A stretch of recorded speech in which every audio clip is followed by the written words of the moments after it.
Eh bien, bonjour, bonsoir, salut à toutes et à tous, ici Riger. On se retrouve aujourd'hui pour la review actualité du 19 septembre 2023, les gars. Alors, j'ai changé ma manière de faire ces vidéos. Je suis abonné à plusieurs chaînes YouTube d'actualité, notamment les chaînes d'actualité, on va dire phares. Je suis pas abonné à BFM TV parce que j'en avais marre de les écouter. Et du coup, maintenant, je sélectionne les articles que je regarde par rapport à ce qui m'intéresse et ensuite j'en parle dans ma review actualité quotidienne dans laquelle, ensemble, on va essayer de réfléchir aux solutions et aux armes qu'il faut pour survivre à ce monde et sauver l'humanité, comme le demande Bald dans ses chansons. C'est parti, les gens, nous attaquons le sanctuaire. Premier adversaire, les problèmes diplomatiques. Alors, le Qatar a négocié un échange de prisonniers entre les États-Unis et l'Iran. Il y a aussi eu de l'argent qui a été mis en jeu, 6 milliards de dollars, je crois, mais je sais pas trop pour quelle histoire. Et j'ai décidé de parler de cette revue actualité, juste histoire de faire un petit clin d'œil au Qatar. Faut dire que moi, de mon point de vue, je me suis un peu pris, comment dire, d'affection pour le Qatar. Je veux dire, dans mon histoire personnelle, dans ma psychose, le Qatar il a joué un rôle. J'avais fait un plan où je demandais au Qatar de faire certaines choses et j'ai repété un cap parce que justement j'ai lu un article qui disait que le Qatar et la Russie avaient fait une alliance militaire. Tu vois, genre j'ai une notification qui m'a partagé cet article. Et donc, bref, le Qatar, après avoir organisé la Coupe du Monde, je veux dire, c'est un pays un peu qui arrivait en mode outsider dans le monde du football, je crois, entre guillemets. Et en fait, ils sont venus acheter des équipes de foot et des magasins et plein de trucs, les Qatariens. Et donc, du coup, ils se sont un peu mélangés à l'Occident à leur manière et je me suis un peu pris d'affection pour eux en me disant, ouais, bon. C'est pas comme si on était plus évolué, mais en réalité, genre, diriger un pays, c'est compliqué, tu vois, genre, si tu prends l'affaire au sérieux, si demain je te dis, voilà, hop, t'es le dirigeant de la France, qu'est-ce que tu fais? Tu vois, genre, c'est pas si simple que ça, tu vois, c'est pas genre tu demandes une pizza 4 fromages, tout le monde te l'amène. Il faut que dans un premier temps, tu gagnes la confiance du peuple, tu vois. Et c'est des pays, tu vois, on va dire, ils sont dans des systèmes monarchiques, je crois, donc c'est un peu compliqué, tu vois, dans l'Occident qui est pro-démocratie, tu vois, de se faire comprendre, vu que c'est une culture complètement différente et une manière de vivre complètement différente. Et à chaque fois, j'ai vu que le Qatar, il avait essayé de faire des petits clins d'œil à l'Occident pour dire non, les gars, je vous jure, il n'y a pas de problème, venez, on fait la fête ensemble, mais juste, il n'y a pas d'alcool. Et donc du coup, je pensais qu'après la Coupe du Monde, tu vois, le Qatar, il allait un peu disparaître parce qu'il commence à acheter des joueurs. Certes, les pays de la région autour du Qatar, c'est même l'Arabie Saoudite, je crois, commencent à acheter des joueurs et à solliciter les athlètes de football. Et donc du coup, je pensais pas qu'on allait apprendre que le Qatar, en plus de faire des moves dans le monde du football, il allait avoir la justesse d'esprit de réussir aussi à, comment dire, à gérer le monde militaire, parce que cet échange de prisonniers entre l'Iran et les États-Unis, vous savez, c'est le genre de choses, c'est le début de, on va trouver une solution pacifiste. C'est, on arrive à se mettre d'accord sur, ok, vous nous rendez nos Américains, nos citoyens, et on vous rend les vôtres. Mais chez nous, il a fait une bêtise, hein, je vous préviens. Hein. Ouais, mais chez nous, c'est pas une bêtise, t'inquiète, allez, on échange. Voilà. Je pense qu'il y a vraiment moyen qu'on rentre dans une nouvelle phase de l'humanité où les pays ils acceptent plus le concept de frontières en mode ok, on s'est mis d'accord sur des frontières, chaque pays va arrêter de vouloir gérer le business d'un autre pays. Genre chacun reste chez soi, à part si un pays fait appel à un autre pays bien évidemment et que le pays accepte. Et genre le Qatar en plus de se concentrer sur le monde du football qui est pour moi une manière de dire, même si on pourrait dire c'est un peu arrogant dans le sens où ah, t'as vu c'est des dirigeants, ils dépensent leur argent dans le foot, ils s'en foutent du peuple. C'est vrai que moi quand je les ai vus j'ai l'impression que ils sont un peu matrixés par l'argent par rapport à leur regard c'est vrai.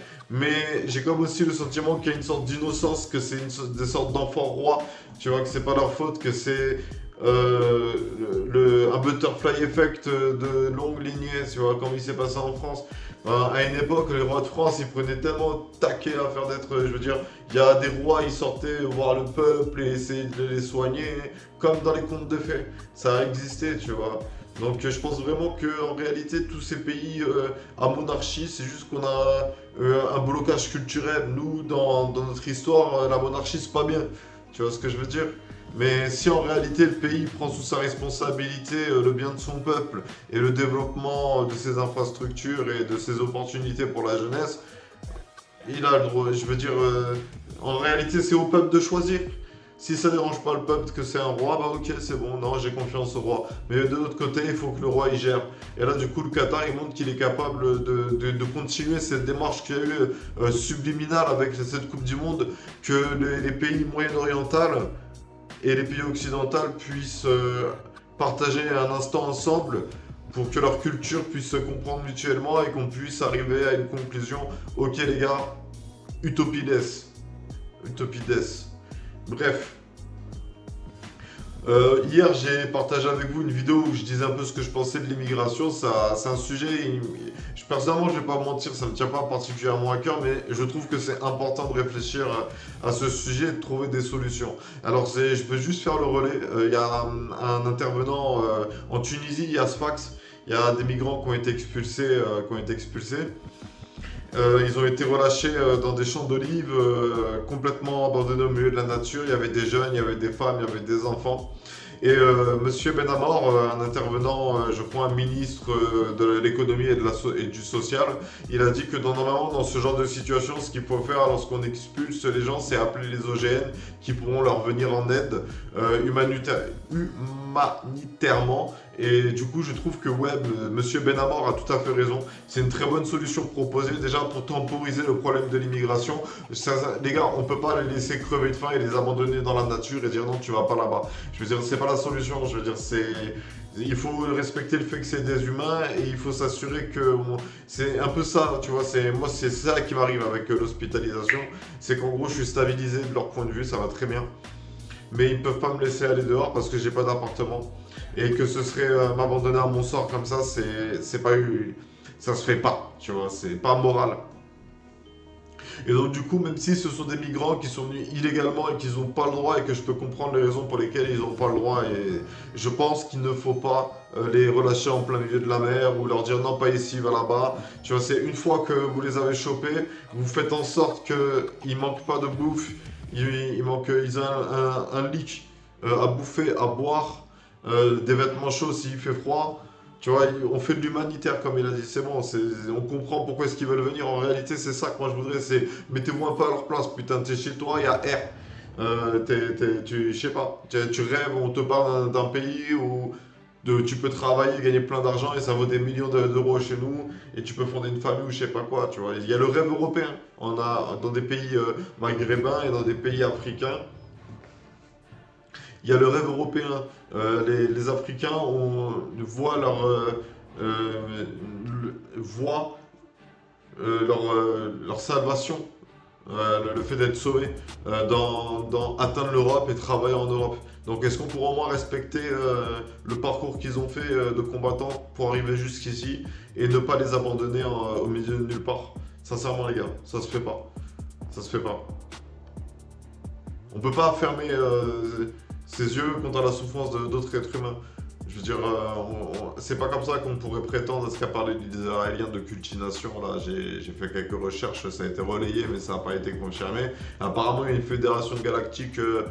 D'après lui, il y a une fédération galactique qui veut nous intégrer dans sa fédération. Ben, c'est pas comme ça qu'on va intégrer la fédération galactique, les gars.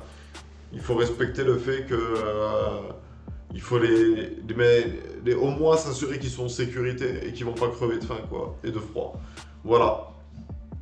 Ensuite, pendant ma petite recherche d'actualité, pendant que j'étais en train de regarder mon fil YouTube pour voir les informations les plus récentes, pour essayer d'être dans le coup, dans le présent, j'ai eu des pubs, et encore une fois, cette pub de jeux vidéo tout pété, là, qui n'est même pas ça, tu vois, genre, je sais que vous voyez de quelle pub je parle.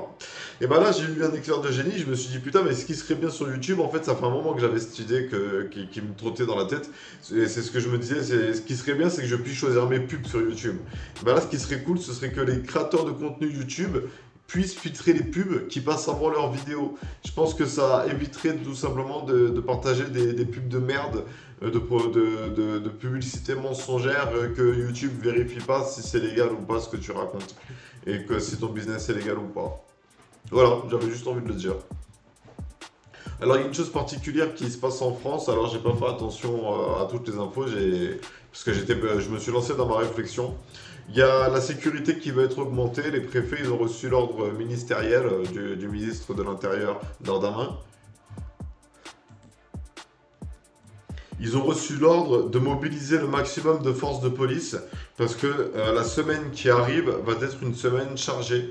Il va y avoir le pape, il va y avoir, je crois, Charles, je crois qu'il y a même un délire avec Joe Biden. Je sais pas, il va se passer des trucs cette semaine.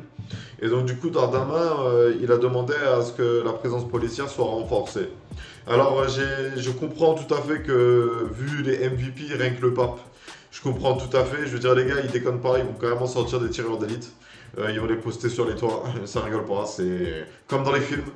C'est l'événement que tu vois, genre un scénariste qui devrait se poser et dire et là le pape il se fait attaquer après une intervention à la recherche d'un artefact sacré à la Indiana Jones qui n'a pas été fait de Indiana Jones, genre un truc que tu inventes, le sceptre de Ptolémée, tu vois, genre bref, avec le pape qui se fait attaquer parce que c'est le Vatican qui a le secret de l'emplacement de ce sceptre.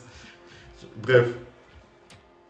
Alors du coup, Darmanin, il arrive quand même, je trouve, que Gérald Darmanin, il fait quand même un ego trip policier. Je veux dire, il balance sa police partout, il est omniprésent dans les médias, en mode je vais gérer ci, je vais gérer ça, je vais faire ci, je vais faire ça. Police, ouais, let's go, go la police, go la police. Il est au taquet. C'est mignon parce que il va sûrement se présenter au présidentiel. C'est un peu comme un enfant qui essaie de devenir délégué de classe, tu vois, et qui commence à gérer une équipe de surveillants de récréation, tu vois.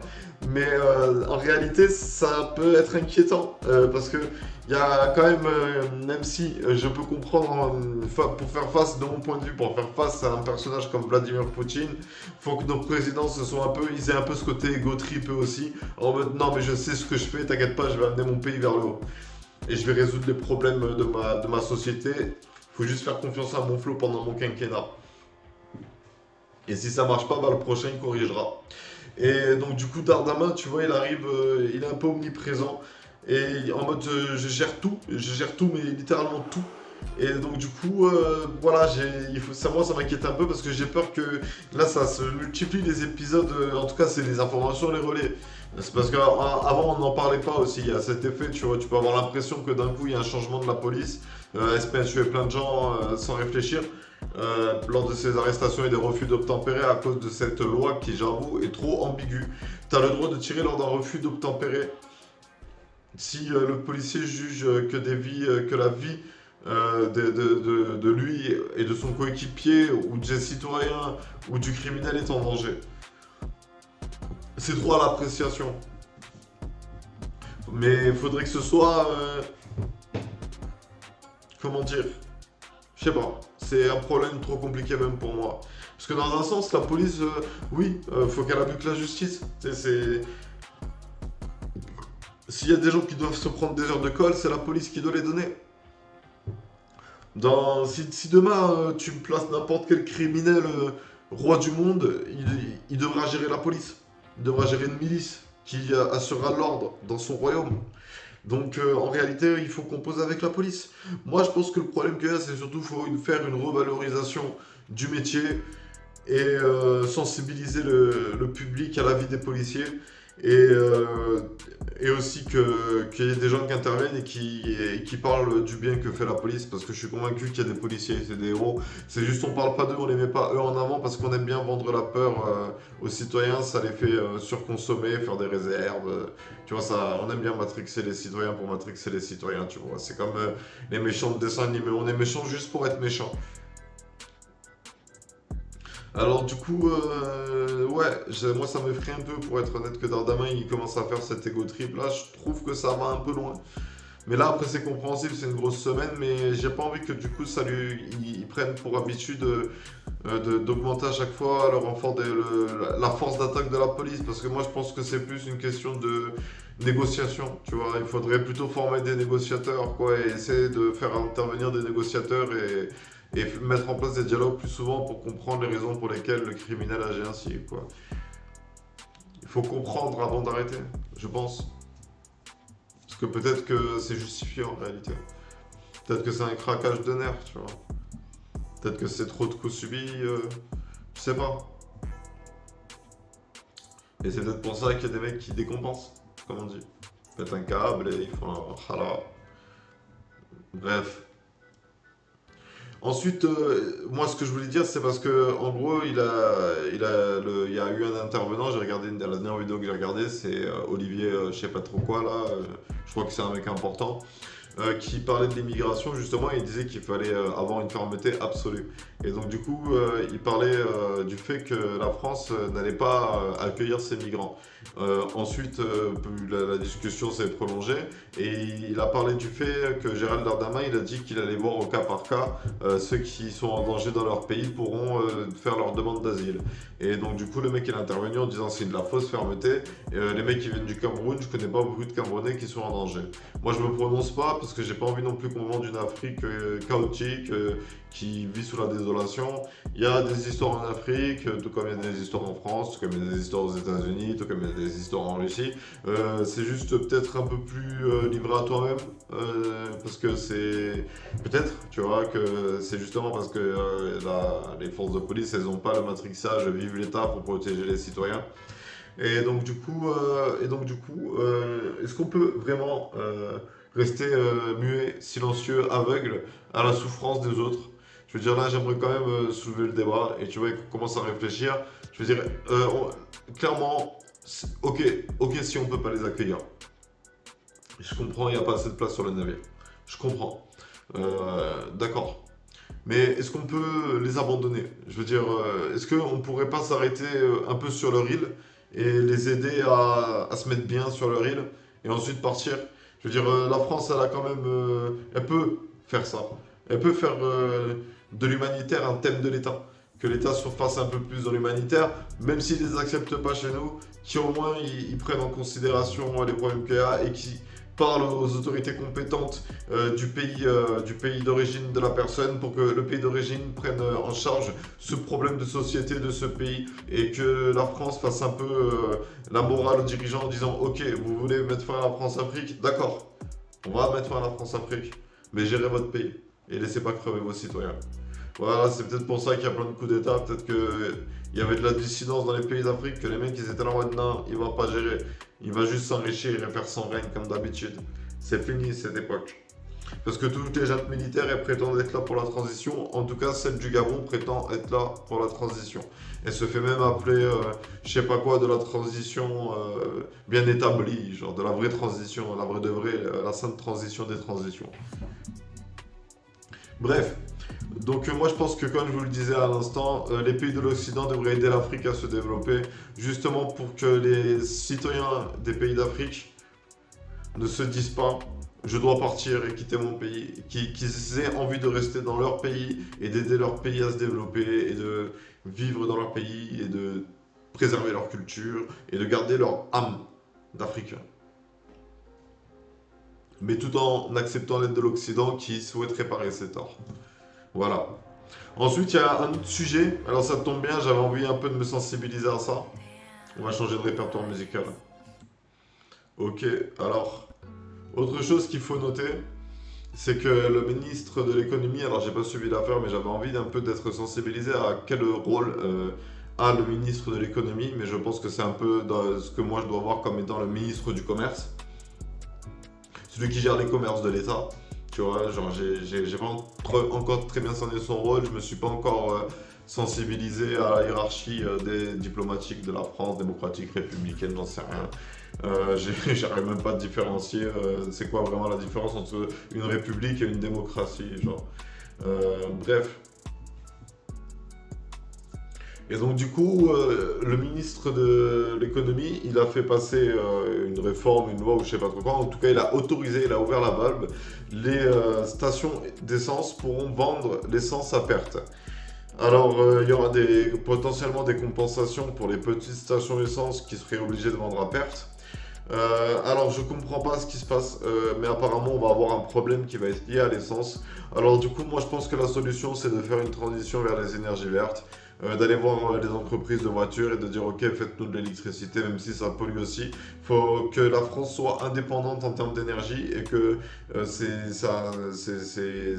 son énergie soit produite en France pour les Français et que même elle puisse prétendre à vendre ses produits français aux pays frontaliers ou étrangers qui voudraient en bénéficier. Je veux dire, il faut réussir cette transition vers les énergies, on va dire, indépendantes de la France. Donc plus d'éoliennes, plus de panneaux solaires.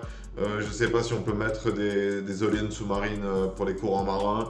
Tout ce qu'on a cru que c'était renouvelable et après on a dit non, en fait c'est pas renouvelable. Tu vois, tout ce qui est pas pétrole, tout ce qui est pas carboné, tu vois, tout ce qui est pas oil, black oil, tu vois, genre boum, on balance. On produit notre propre électricité, on fait tout fonctionner avec notre propre énergie.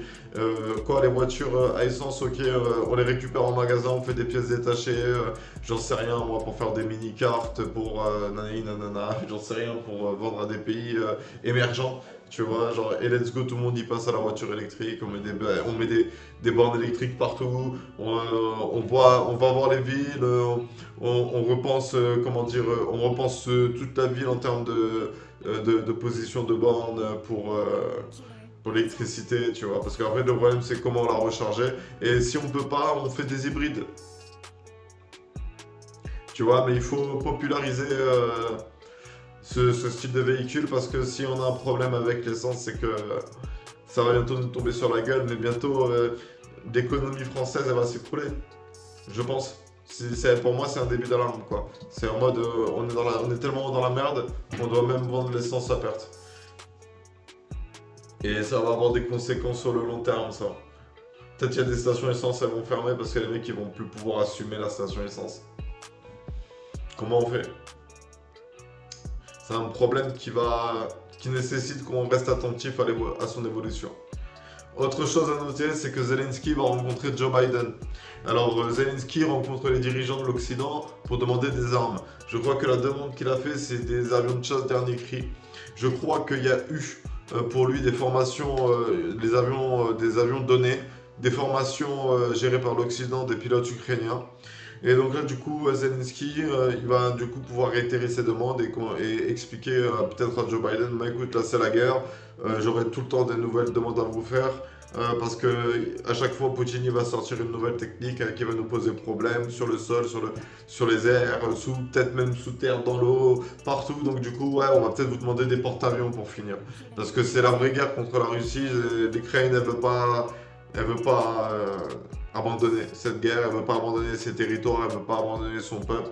Je sais pas c'est quoi l'histoire au final, si c'est Poutine qui a raison, le Donbass s'il s'est fait ragla par des satanistes néo-nazis juste parce qu'il voulait être indépendant et donc du coup ils ont appelé la Russie et la Russie elle a pris en charge la responsabilité du peuple du Donbass et elle se bat pour son salut parce qu'elle lui a promis comme un grand clan russe, moi être tsar, moi tenir promesse, moi avoir promis au Donbass indépendance et sécurité et paix, moi donner à Donbass indépendance, sécurité et paix.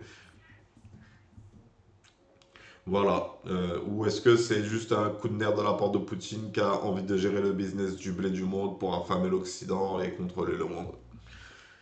Voilà, donc Zelensky, en tout cas, il est en train de mener bataille contre Joe Biden. Il est présent pour demander les armes, il est présent auprès des soldats pour leur donner, pour booster leur morale. Donc du coup, Zelensky, pour moi, il a rempli son rôle de président. Je veux dire, pour moi, c'est un héros du peuple, quoi.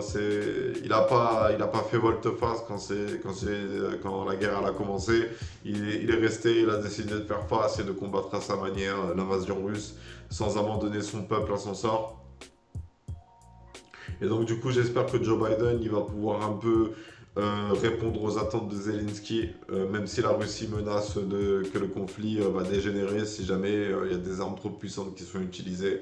Je veux dire, c'est la guerre. Ça a déjà dégénéré.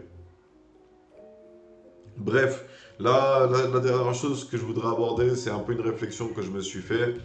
Vous savez, en fait, en réalité, je pense que diriger un pays, c'est quelque chose de très complexe et très compliqué, et qu'au final, on n'a jamais vraiment la bonne réponse. On peut que espérer que ça va temporiser et que plus tard, les prochaines générations réussiront à trouver une solution pour éviter ce problème.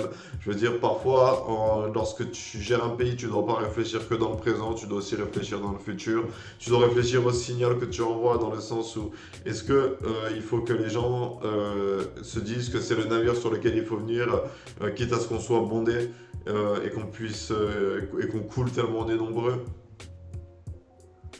Bref, les dirigeants, je pense qu'ils sont, même si on a des visions différentes d'eux parfois, je pense qu'ils sont tous très impliqués dans leur rôle et qu'ils essaient de faire en mieux avec les informations qu'ils ont et la demande des gens qui se manifestent. Juste si on n'est pas d'accord avec eux, il faut qu'on utilise les armes de la diplomatie. Moi, j'aimerais vous inviter à pourquoi pas tenter cette expérience. Moi, je l'ai fait. J'ai envoyé une lettre à Macron où je lui ai dit que je pense qu'il faudrait qu'on parle de l'influence des sports et de la culture, de l'impact des sports et de la culture dans l'histoire dans les écoles. Et un an plus tard, j'ai appris que Emmanuel Macron allait mettre en place la culture et les sports et qu'il allait les intégrer à l'école. Alors du coup, j'ai comme le sentiment d'avoir participé, à avoir mis la pierre sur l'édifice. Peut-être que c'est de moi que vient l'idée. Peut-être que c'est pas de moi que vient l'idée, mais peut-être que le simple fait d'avoir eu l'idée, ça a connecté des âmes qui ont eu cette même idée. Tu vois, j'en sais rien. Tu vois, parfois la vie c'est un peu magique, tout le monde il est dans le même flow, tu comprends pas pourquoi, tout le monde il aime bien le même truc, tout le monde il suit la même affaire, tout le monde il est attentif au même délire. Alors du coup, ouais, je pense que nos dirigeants ils sont tous animés, Macron, Darmanin, Elisabeth Borne, je pense qu'ils sont tous animés par cette volonté de prendre soin du pays, de la structure du pays en tout cas, pour pas que la France s'écroule, et que c'est à nous justement de noter leurs fautes et leurs torts, et pour qu'ils changent d'approche et de manière de réfléchir, pour justement qu'on ait les dirigeants, les meilleurs dirigeants possibles. Bref, on va s'arrêter ici pour aujourd'hui. C'était la review actualité du 19 septembre 2023. J'espère qu'elle vous aura plu, les gars. N'hésitez pas à mettre des commentaires pour me parler d'infos que vous avez vues, de sujets qui vous intéressent même, ou de ce que vous savez sur certaines informations que moi je sais pas. Les gars, briefez-moi si vous avez envie de me briefer. Je dirai vos commentaires. Bref, on va s'arrêter ici pour aujourd'hui. Sur ce, c'était Riger. Je vous souhaite une bonne journée, une bonne soirée, un bon après-midi. Et je vous dis à bientôt pour une prochaine vidéo.